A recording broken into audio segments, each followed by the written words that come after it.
From Somalia and South Sudan. Kenya alleges that Somali militant group shabaab is recruiting fighters from among the refugees and uses the refugee camps to launch attacks on the country.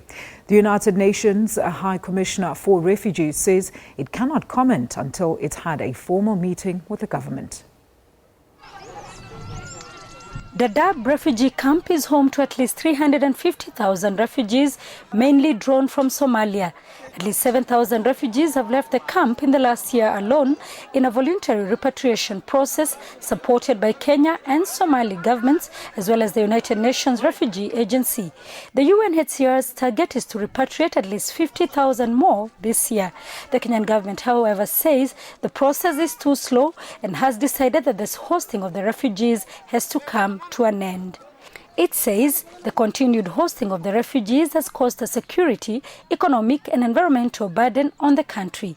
Kenya says the camps are recruitment grounds for militants who have launched previous terror attacks in the country. The Interior Ministry further says that the Kenyan government was working on a mechanism for the closure of Dadaab and Kakuma refugee camps.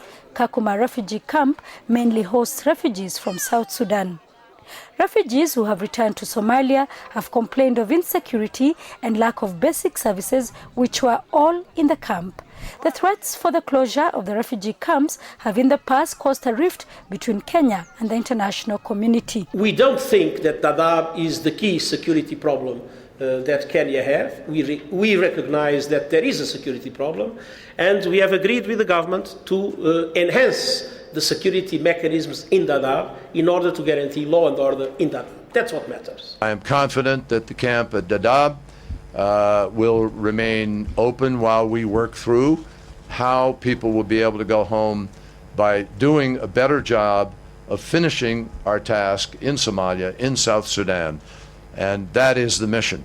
This time, Kenya, in a strongly worded statement, says the international community must collectively take responsibility for the humanitarian needs that will arise from the closure of the camps. Sarah Kimani, SABC News, Kenya.